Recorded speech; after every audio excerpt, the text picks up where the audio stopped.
we have a tendency to reward the result, right? We said with our kids as well, we say they get good points, good job. And so we praise the result. But at Toyota and other classical Japanese style companies, they wouldn't say great. I mean, they would say great job. But the thing they would praise is not the result. They would praise the process. Welcome to Chain of Learning, where the links of leadership and learning unite. This is your connection for actionable strategies and practices to empower you to build a people-centered learning culture, get results, and expand your impact so that you and your team can leave a lasting legacy. I'm your host and fellow learning enthusiast, Katie Anderson. Have you ever wondered how much of the Toyota way, what we know as lean thinking, lean management, or production, is dependent on Japanese culture to be successful? How much of it is due to Toyota's unique culture, or how much is just grounded in our shared humanity? When I moved to Japan in 2015 for nearly 2 years with my family, I went on a mission to discover the answer to these questions. And it's a framework that I now use when guiding the learning journey of global leaders who participate in my Japan leadership experience as they explore the answer to these questions themselves, as you'll hear in this episode. One of the biggest myths that I debunked during my time living in Japan was that Toyota culture is not the same as Japanese culture. Yet, deeply understanding the roots of Japanese culture and management practices has enriched my understanding of the principles, behaviors, and methods fundamental to Toyota's success, and has helped me more effectively translate these principles into other cultures and organizations and help their leaders do the same. Along my learning journey, just weeks before my family and I repatriated to the United States, I met Tim Wolput, a Japanologist and Toyota Way management expert who, from the time of our first meeting, became a close friend. And now, since 2023, is my in-country partner and translator for my immersive Japan leadership experiences. Originally from Belgium, Tim has lived in Japan since 1999, where he attended Tokyo University Graduate School. Tim is a certified Toyota Way management system expert and a consultant to global organizations on lean, agile, and the Toyota production system. He's also the 2005 world champion in Aikido. Tim rivals me in positive energy, a quest for learning and sharing with others, and we are a force of enthusiasm to be reckoned with when we're together, especially during karaoke. I invited Tim to Chain of Learning to share just a glimpse of his rich experiences and insights about Japanese culture and history and the principles and practices behind the Toyota Way.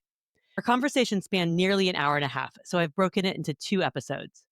In this episode, part 1 of our conversation, we go back in time in Japanese history to the teachings of Confucius and Japan's samurai culture, the way of the warrior, and rice farming history, as well as W. Edward Deming's influence on Japanese management following World War II. And we explore the differences in approaches to leadership and management between Japan and the Western world. In the next episode, part 2, we continue along our path of knowledge to explore the nuances of concepts like kata, omotenashi, and obeya, all elements of cultural and business experiences we intentionally include in my Japan leadership experience programming. And we explore how Tim's martial arts background has enriched his understanding of leadership through learning by doing. If you've ever wanted a mini masterclass in Japanese leadership and how to create cultures of excellence globally, these episodes are for you. One of the biggest objections both Tim and I hear, whether lean or the Toyota Way management can work in someone's organization, is we're not Japanese or we're not a car manufacturer. So I wanted to start there. I asked Tim, what are some of the biggest misconceptions that Westerners have about Toyota Way management practices and if they can work in other cultures? Let's dive in. I've spent most of my time in Japan figuring out the difference between Japan and the West. And so in 2019, actually, together with my mentor, Mr. Takagi, who used to be vice president of the Toyota Management Institute. So we went west. In fact, we traveled east to go west because, you know, the United States is on the east side of Japan. But yeah, I mean, okay. Anyway, so directions aside, so we went to Houston to join the Lean Summit, and which was great because we could, you know, observe Genchi Genbutsu right there at the place, you know, the similarities and the differences.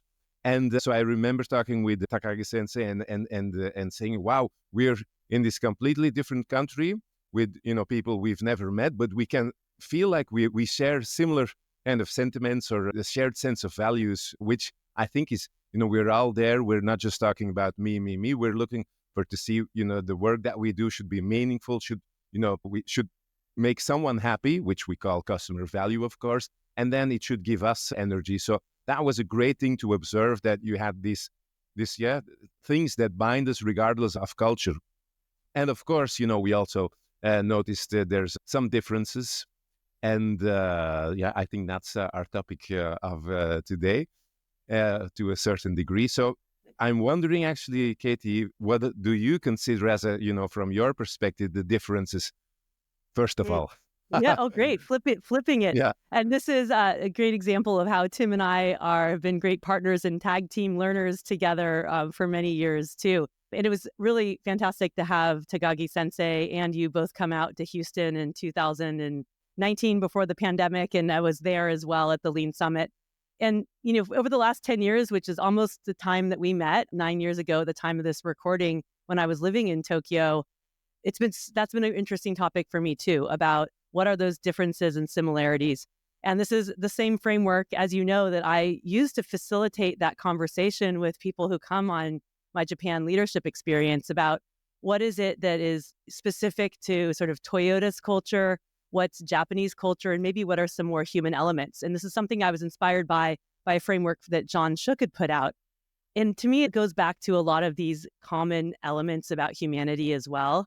This shared things about wanting and desiring a connection to deeper purpose and meaning in life, about learning and wanting to improve.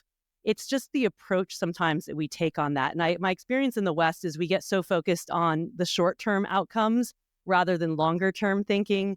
And I think Japan and Japanese businesses, for the most part, have been more effective in retaining that sort of longer-term view. Doesn't mean that Western companies don't have that, but we have a lot of companies that have shareholders and are really focused on that short term. I see too that there is a different focus on, we tend to glom onto the tools rather than the underlying principles. Like we want the quick fix. Maybe this tied to our short-term approach too. So getting really excited by the tools, but not necessarily seeing the leadership behaviors that are really tied to making those successful. But I think that those are things that people can have aha moments of. And there are parts of Japanese culture, as you know, and I want to dive in with you here today, that really helped create this Toyota Way management system, but it's not something that I believe is only inherent to Japanese people. Great. Yeah. And so you touched on things that, similar things that I noticed. And recently I saw this, I resaw the great documentary. I think it's an American documentary about why can the Japanese do it and we can't. And it's about, how Japan in the 80s, they got to this place where they were making better quality products, being far more productive than the West. And so interestingly, it has a lot to do with Dr. Deming, of course. And so he described it as follows. So he said, like, the Americans, they look at number of points of the philosophy of Deming, and they pick the parts that they like, and they kind of ignore all the rest that they don't understand or they don't like. And so that's why, it never really took off until, of course, now, you bump into obstacles and then you kind of get aware of things not really working. But in Japan, in the 50s, when Deming went to Japan and we'll talk about that in a moment, though, that Japan has never been averse to foreign knowledge and wisdom. And so the Japanese, they of course, they knew about Deming. And so they asked, all right, can you help us with, bringing Japan up to a higher level quality-wise? And so the main thing why Deming's ideas found really fertile ground in Japan, I think, has to do with the latent aspects of the culture.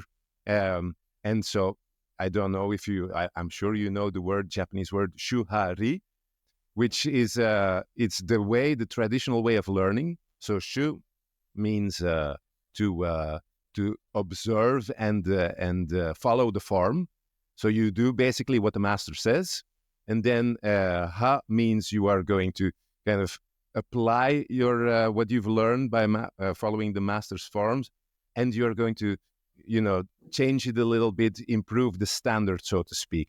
And then Ri is when you've mastered it, where you've become a master, you're going your own way. You're going to find new ways to explore. And so the thing we're observing, in the when Deming was trying to do similar things in America, is in the West we don't have this idea of Shu Ha Ri.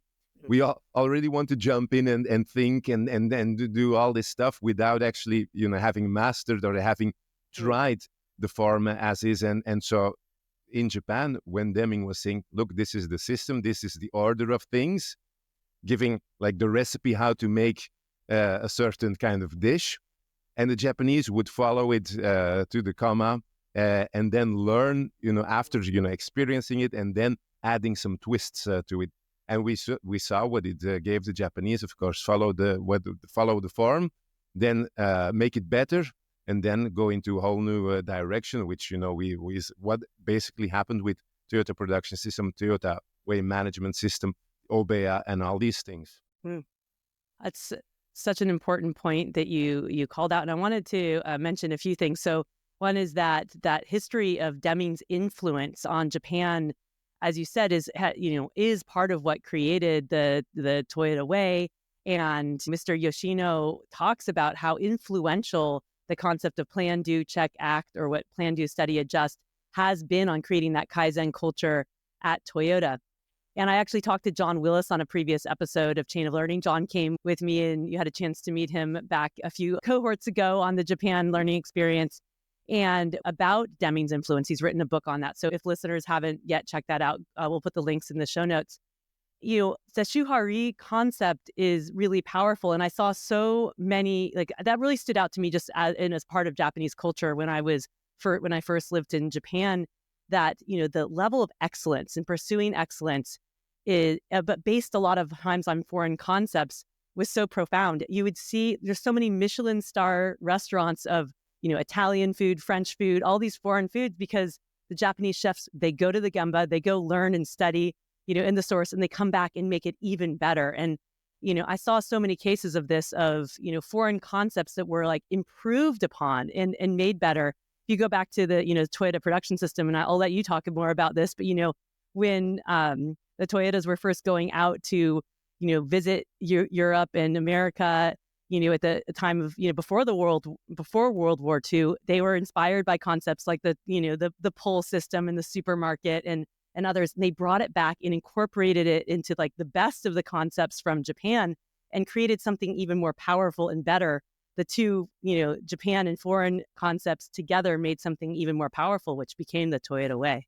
Exactly. And so, with the Shu Ha Ri element, I think it ties into what you said, like the short-term thinking and the long-term thinking, because, Shu Ha Ri, when you follow the idea of Shu Ha Ri, it's kind of like you're walking a path to perfection, unattainable perfection maybe, but it gives this broad idea, this picture of where you would like to go in the distance, right? And versus when you just pick like elements, it doesn't have any direction to it. So, and of course, you always talk about intention.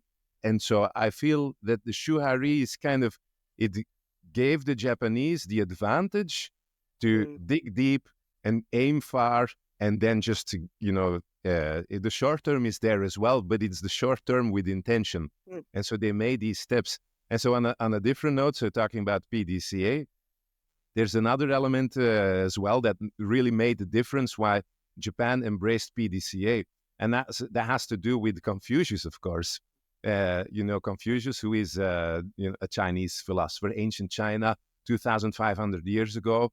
And his wisdoms are collected in a series of books. With the Analects is one of them. And so they contain like this whole, it's these very different mini stories wherein, Confucius counsels the ancient leaders of classic China. And one of the things that, if I would put the whole Analects into one phrase, it's do the right thing. And so do the right thing is really interesting. And at one point, so the former assistant of Matsushita Konosuke, who was the founder of Panasonic, right? And so I've had the chance to work with him multiple times, and he's in the study tour. You've met him, I think, twice or maybe 3 times, yeah. And so anyway, at one point he said to me, "Yeah, Tim, it's very easy to be successful. You just have to do the right thing," like Confucius taught us. And so I said, "Yeah, but Sensei, how do I know whether I'm doing the right thing?" And then he looked me in the eye and he said, "Well, you have to think really hard for yourself about that." And so I thought at first he was, trying to get off easy. But then, upon further reflection, I thought it's definitely respect for people because, we have a brain, we can think for ourselves. And so it means that, first of all, what am I trying to establish, which is a purpose, of course, and then which are the actions that I'm going to do, and am I doing the right actions? Will they bring me further? So it creates this whole PDCA kind of thing. So I would argue that rather than Deming, etc., it's Confucius who actually gave the blueprint for PDCA. And as we know, Confucius' ideas, they found strong foothold in Japan, in the samurai, the Japan of the Japanese samurai. And they called it Chiko Goitsu, which means knowledge and action are one. And they already had that fertile ground. And then Deming talked about PDCA, and they said, "We know this." Yes, it's like the structure of PDCA gave the process to really put that foundation into place. And perhaps that's one of our challenges in the West. We don't have as much of that deep foundation always in do the right thing. It doesn't mean if it doesn't exist, but culturally that is really, really strong there as well. Yeah. Yeah. So it's an interesting observation I made. So of course, it's stereotyped though. But my feeling is that in Asia, it's all about do the right thing. We want to do right in Asia, whereas in the West, I feel like people want to be right, which means it's many times, especially smart people, and you talk about that often with leaders. I mean, they're smart and they know they're right and they want to be right, and so they're going to win the intellectual discussion. And so it creates a different kind of idea of moving forward. That's something I found recently as well. So Deming, he said he didn't believe in competition. He didn't. So he said, we move forward through cooperation, through helping each other, and then you progress. However, in the West, and we can see this happening right now, most of, the free market and all these things, they're based on competition principles. And so it is to be right means you are going to, make sure that you're right and you win the discussion or whatever it is you're doing. Versus the do right means you're involving the people and you're going to move forward. So I researched this when I was at university in Belgium, when I was doing Japanese studies.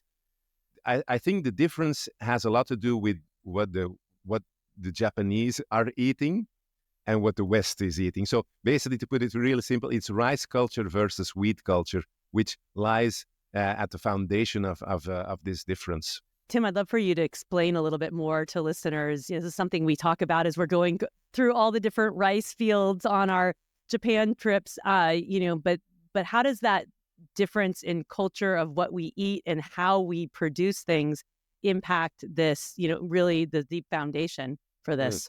Yes, of course. So I was talking about that, of course, because I put it out there. So rice, in fact, it's very hard to grow.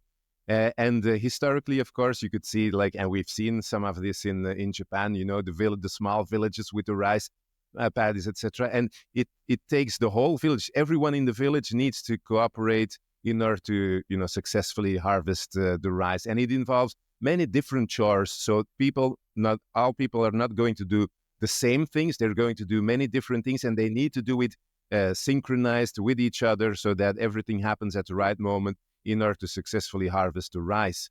Now, if we look at wheat, which is very easy to grow, and, in the olden days when they didn't have a lot of technology, it just took a couple of people, like a farmer and maybe one or two assistants, and they could already, grow wheat and harvest it with no problem. When they had a little bit more of technology, one farmer, and he could do acres and acres of wheat. And we see this, America is a fine example of these huge patches of wheat, and then there's like one farmer with a tractor doing all the thing right. So, but the big difference there, of course, is you have the whole village needing to work together in order to survive, and you have like individual, more a small team, individual based endeavors to provide food in order to survive. Now, there's a second element there as well, and that is that rice provides 70 to 80% of the daily nutrition, whereas wheat only provides 30%. So it means that in Japan, they're only having to look for 30 to 20% of other things elsewhere, versus in the West, in wheat-based cultures, they have to kind of find 70% elsewhere, which means that, in a Japanese village, they don't have this drive to trade very much. It means that trade and commerce becomes more static. Versus in the West, you have to get, your 70%. So it means you're desperately going, and it's not in the same group. You're going outside of your small individual based element, and you go and find stuff from other people. Now, the implications are pretty interesting, because in Japan, traditionally, of course, so static trade, which means that you're not easily going to find people who are willing to buy or willing to trade, right? So it means if you establish a relationship with a person, you are going to cherish the relationship. You are going to make sure that it lasts. So it's that longevity that follows from rice culture, right? So there's another thing as well, this aside from the longevity, and it's the quality, because focus on quality. Quality actually means trust.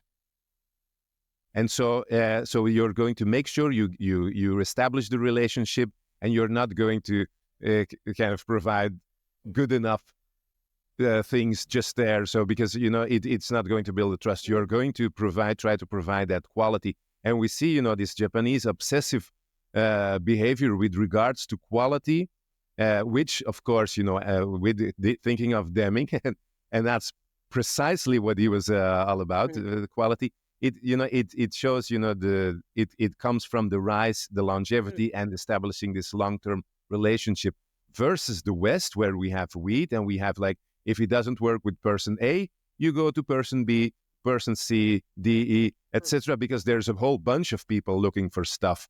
And so it means you're not going there for the long-term relationship. You're going for the swift interaction. And then if it works, fine. If it doesn't work, okay. And you can see quality is not something, establishing trust is not something, it's important though, but it's not as important to go ahead as it was in old Japan, of course. I can already anticipate people saying, yes, but they eat rice in Italy, risotto, and they eat like paella in Spain. That's also rice.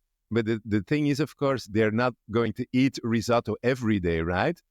Basically, what they're going to be eating, the Italians, is a pasta or maybe bread or whatever. So it's what you eat daily. And so Dr. Johnson, he always said, like, you are what you eat. And I think there's a lot of truth in what he's saying, or what he said, because he's long time dead, of course. Yeah, I have so many things I want to explore in there and more. I think one of the things that really stands out to me is the power of that supplier relationship that you see from Toyota, and it's tier 1, tier 2, tier 3 suppliers, and it really is directly linked to that, this strong relationship, and they have mutual trust there, even though there are like strong quality and cost requirements that, say, Toyota puts down to their suppliers. We hear this when we go talk to the suppliers. It's like, wow, we have a big challenge out there, but they know they're not just going to be cut out. Toyota and comes in and helps them think about improvement. And so it is that symbiotic relationship and that long-term view and trust that really has created that ability for the true just-in-time, system. And one of the challenges that we have in the West, because exactly what you described here. And one other comment around going back to this, like, do the right thing and that long-term view. It seems to me that that's really tied to this concept of kokorozashi. Like, it's not I always talk about intention, but intention's made up of this Japanese word kokorozashi, which is, samurai and heart, spirit, and mind together. But it's not just like your own intention for yourself. It's about actually It's how do you do the right thing for the broader good? Like, what's your broader impact? And then what actions do you need to take in the direction to really do that? And, that's so imbued in the concept of leadership in Japan as well. Yes, and I can see in the background Yeah. talking about kokorozashi, and you can see the calligraphy right there, the upper part of the. I mean, the three of them, they're the same word, of course, though, but it's the first character, the top character, which is kokorozashi. Yes. And yeah, so the thing is, so talking about leadership and Japanese style leadership, the base of modern Japan was laid at the end of the 19th century. And so before, the leaders of Japan were the samurai, right? They were this military class and they were governing Japan. And so the samurai, of course, is linked to this idea, the way of the samurai. It's this path to perfection. But, it's not just about cutting off heads and the whole martiality of and the violence of the thing. The samurai were trying to kind of aim for perfection of body, mind, and heart. And it's through daily, practicing and putting these ideas, walking this path towards perfection that they would proceed. And so the interesting thing about this, so Bushido, you can check it on the internet, and there's a great book written about it, the Hagakure. I think it's an 18th century book written by an anonymous samurai. It collects the wisdoms of the samurai. Anyway, so it states there that, the samurai would daily reflect upon the mistakes that they made. And I think that's such a core, it ties in with, the knowledge and action are one, the Chikogo. It's you have knowledge, and it's just that knowledge. But then you put it into practice and you're really learning, you're changing the knowledge into wisdom. And if it works, I mean, then fine. If it doesn't work, then you've learned something, and that's the wisdom is not result based. The wisdom is process based, because in the West, and I'm digressing a little bit though, but we have a tendency to reward the result, right? We said with our kids as well, we say they get good points, good job, fine, and so we praise the result. But at Toyota and other classical Japanese style companies, they wouldn't say great. I mean, they would say great job. But the thing they would praise is not the result, they would praise the process. And if you'd fail, so if you didn't get the result you'd expected, but you understood, you showed that you learned from the process, they would still praise you, because they said, right, great job, you encountered a problem, but then you dug deep and you understood what the problem is all about. And so that the samurai were doing exactly the same thing. And so talking about the samurai and how they create this base for Japan is, in fact, so the samurai, they were the leaders of Japan, but also they were the teachers of Japan, because schooling in Japan before the 20th century was mainly done in what we call temple schools. And in the temple schools, so these were these small schools, and you can still, near my house here, there's this place where Yoshida Shoin, who is one of the great samurai figures of the end of the 19th century, and he would teach there, and he'd teach the adults and kids alike mathematics, reading, writing, and above all Confucian values, because the samurai, they lived and they followed the philosophy of what do the right thing. To be a good human being, you have to do the right thing, not know a bunch of stuff, but do the right thing. And so he was teaching the people who would then later on create modern Japan, who would guide Japan into modernity.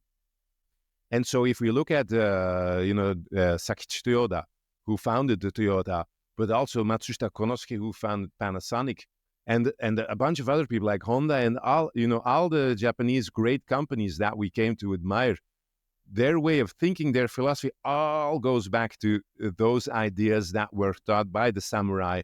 There's so many details, of course, but we talk about Japanese capitalism, which is the Japanese version of capitalism. And so the person who kind of shaped this idea of Japanese capitalism is Shibusawa Eiichi, and you can see him on the new 10,000 bills in when you're in Japan and you're using cash money. Anyway, so what he said, he wrote is a really interesting book, and it's called The Analects and the Abacus. And so it combines, it means that capitalism and a business should, of course, it's about money, because, business is always going to be about money, but we should also have this ethical side to it. So it's an ethical entrepreneurship that is being, brought there early 20th century, end of the 19th century. And I think that had really a big impact. And it ties perfectly with, what you were always saying, with having intention and striving for something and doing the right thing. And as a leadership in Japan, if it's just money, it means you are lacking. You are just talking from knowledge, intellectual kind of ideas, and it lacks the human side of things. And if you want to guide people and guide an organization towards the future in a meaningful, sustainable way, you're not going to get there with yen signs of dollar signs, because in the end, who cares about in a company whether the CEO is going to be driving like the most expensive Tesla Cybertruck or whatever. So it's about the degree to which you can inspire people, and you, with the organization, do the right thing and move forward from there.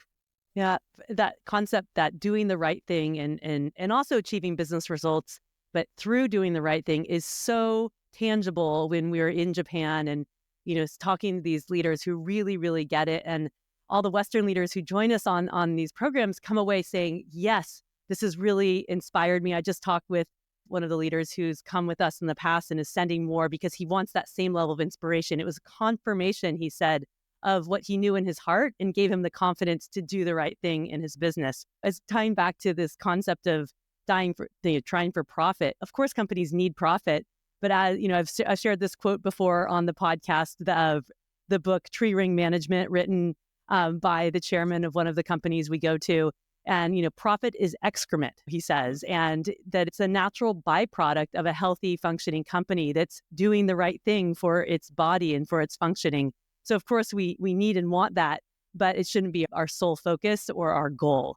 And then Mr. Yoshino also talks about how the difference of Toyota's effectiveness in their Hoshin Kanri or their strategy deployment process is that very same thing you just highlighted, Tim. It's of course, you want the end result. So it's not that we have goals, but it's about the process to get there. So that PDCA process is more important than the actual result itself. And of course, you want that result. Whereas in the West, we tend to do management by objectives and we just focus on the result only. And we don't have those reflection and learning times to get there. And that ends up being a huge reason why, we're looking at it like the year and we don't really even realize what happened or didn't. So a huge thing for listeners of like, really, how can you focus on process as the way to get to the result? Exactly, yeah. But in fact, so talking about differences between the West and Japan, I think there's the tendency in the West to, so we have process, and then if the process is right, it leads to a good result, it leads to the product or the service. And that's true to us, that's true, but there is a missing layer still there. And so when in Japan, in the end, it's always, we hear this over and over again, it's about the people, right? And so if we look at lean and all the ideas that are being taught, then it's a methodology. We're talking about process improvements and all the things and creating a great product, and that's fine. But we forget that actually it's the people who are going to do the processes, who are going to improve the processes, who are going to build the products. And then, of course, they are not going to build the products because the process says that they are going to build the products like that. It's because they want to make someone happy. They want to be, have an impact, have a meaningfulness there, to change the world for the better, so to speak. And so when Ina Food talks about, so the money is extra, and of course, in fact, their way of thinking goes back to a Japanese farmer, a super farmer, so to speak. His name is Ninomiya Sontoku, and he's a 19th century farmer who went from rags to riches. And so anyway, so he always said, he's a symbol of learning in Japan. So all the kids in school, my kids as well, they all hear about Ninomiya Sontoku because he would from as a small kid, he would continuously trying to improve himself and put it into practice, and start with a small patch of land, which really, you couldn't grow anything on it. And through diligence and hard work and hard study, he'd, make it work. And then he would share his wisdom with the whole village, then with the whole city or with the whole province. And then in the end, he became an advisor of the shogun, which is, the big general, the big boss of Japan. Anyway, so he always said that so economy without virtue is a crime, and virtue without economy is gibberish. And I think that's the typical, Japanese mindset. It's not just Aries philosophy stuff. Japanese people are really practical, but it's practicality with a strong ethical dimension to it, and that's what Chiko Goitsu. So as I've talked about, knowledge and action are one. It has this learn by doing element, but also the do what you say element. If you say we are going to do this, and then you need to put the action where the money, where your mouth is, so to speak. And so that's the blueprint for leadership in Japan as well. So it's about reflection. It's about doing the right thing. And it's definitely not just a bunch of mindset things and said, we have to do all and all these things. It has a practicality. It's a daily practice in order to walk the path to perfection. After we wrapped up our conversation for the podcast, the rest of which you can hear in the next episode, Tim recalled some seemingly strange yet powerful words of wisdom that his mentor, Takagi Sensei, passed on to him about the way of the samurai. It was too good not to include here. Here's Tim again. One of the weirdest things that I was told by my Japanese mentor, Mr. Takagi, and he said, leadership, it's like, and I think it perfectly fits with often the things that you say. So it's, you have to be a samurai who cuts without pulling his sword. And he didn't explain it to me. So I thought, what does it mean? And so in fact, we were with a bunch of leaders in the Obeya. And in the Obeya, of course, it's a place where, you put leadership into practice. It's the dojo, actually the place where you practice leadership, right? And so, and he said, it's like, being a leader is like being a samurai who cuts without pulling his sword. And I thought, how should I interpret this? And I'm not sure if I have the right idea, or if I'm like interpreting it as a sensei meant it, but I think it's often as a leader, and you're smart, and so we have a tendency of trying to solve things and fix things ourselves because we know we can do it, and we've seen it, we've done it, but we are not helping the other person develop themselves and learn and grow. So at the hardest thing to do, if you have a sword, is to not pull it. That's really the hardest thing to do. And if you are able to, as a leader, you shouldn't be doing the cutting, right? It's the people. So if you're able to, develop the people so they can do the cutting, not because you want to take it easy, but because you want to, because it's not your job in the first place to do the cutting, and you want to, help the people grow. That's number one. That's the one side of the interpretation that I had. And you can compare it with like a soccer game where, the coach, he can't put the ball into the goal because he's not on the field. He's standing aside. And so in fact, but he would be like a samurai who cuts without pulling his sword, because he'd have in great times when the team is performing well, and the players are at the top of their skills and in this flow state, and then they score and they win. And that's a perfect, example of cutting without pulling your sword from the coach's, the manager's perspective. Now, the second interpretation I had, I think there is not just one truth, is that as a leader, when you're pulling your sword, it means you don't have the situation under control anymore. It means this is the final thing, and you are irritated and frustrated, and all right, now I'm going to chop off heads. And so it just shows when you are ready to pull your sword, it means you have transgressed into a situation when you are not at the top of your game anymore, when you've lost control. And things are happening and you have no idea how to kind of cope with it. So the utmost, the ideal of harmony and managing the situation is, without resorting to violence and stuff like that. If like an immovable leader who is able to control the situation, who is able to, and not even control the situation, who to be in the situation, in like an immovable object, stable, serene, calm, right there. And that's this ideal of leadership that that goes all the way back to the samurai. They call it the fudoshin, which is the unmovable of the immovable mind. Nothing will kind of get you into this, out of this kind of Zen state that you're in. And so I think those two, that's how I interpret it and how I aspire to, when walking the path of leadership, it's to not be cutting myself. I mean, not on my own thumbs or fingers, but, to help, the people being able to learn how to cut and all these things. And the second part is to be cool, be Zen, and not lose myself into these silly things when, frustration and all the things go there. I can't do it all of the time, and then that's fine, but it's something to aspire to and to kind of daily get that picture. So the samurai who cuts without pulling his sword, it's a great metaphor to keep in your mind. I love that metaphor. And it goes back to, what I talk about all the time, this like intentional leadership. We don't always meet our intentions, our actions aren't always aligned, but if we really can pause and be less reactive and really say like, how do I really want to be in this moment? You're more likely to be aligned that way. And it's so tied to the paint story I tell from Mr. Yoshino's experience when he made this huge mistake. And instead of yelling at him and blaming him, Yoshino's managers came up and thanked him for making the mistake. And like, that's such a powerful shift. And that was an example of them being the samurai who cuts without pulling the sword. So I love that. What a powerful learning metaphor about the samurai cutting without a sword, leading through influence, not power, a focus on being, not just doing, and of being intentional about how you show up as a leader and as a human being.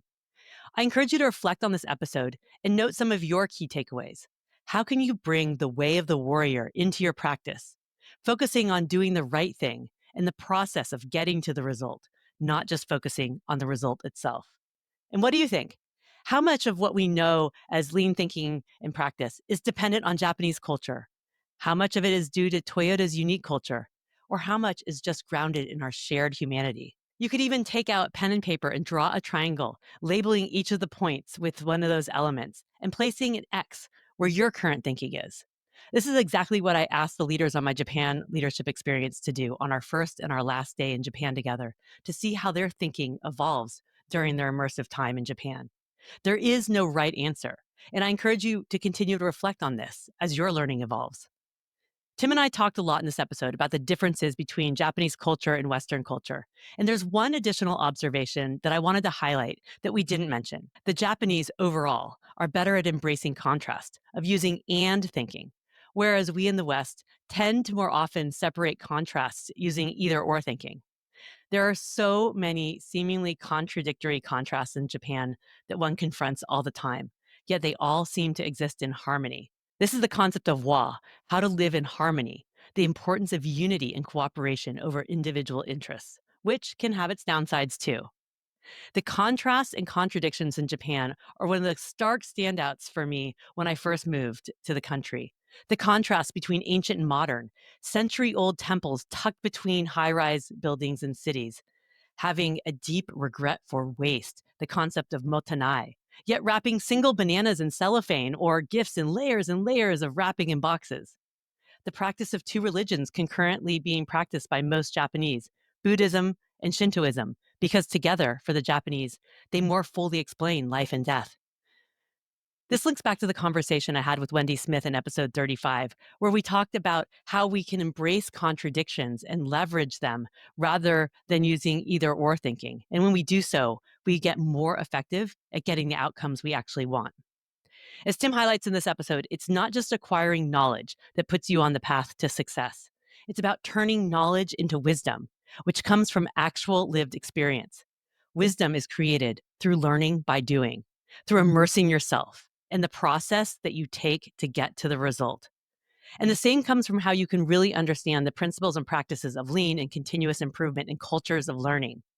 To take your knowledge to the next level, I invite you to learn through doing and join me and Tim in Japan on an upcoming leadership cohort of my leadership learning experience. It's the ultimate immersive, transformational leadership development experience.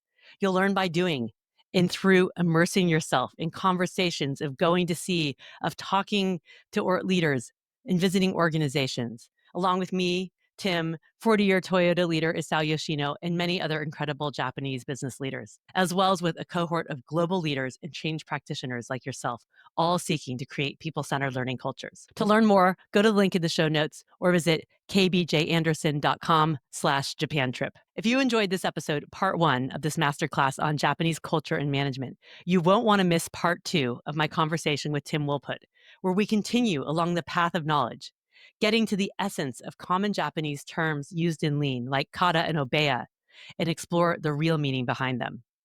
So be sure to subscribe or follow the Chain of Learning on your favorite podcast player or YouTube so you never miss an episode. Thanks for being a link in my chain of learning today. I'll see you next time. Have a great day.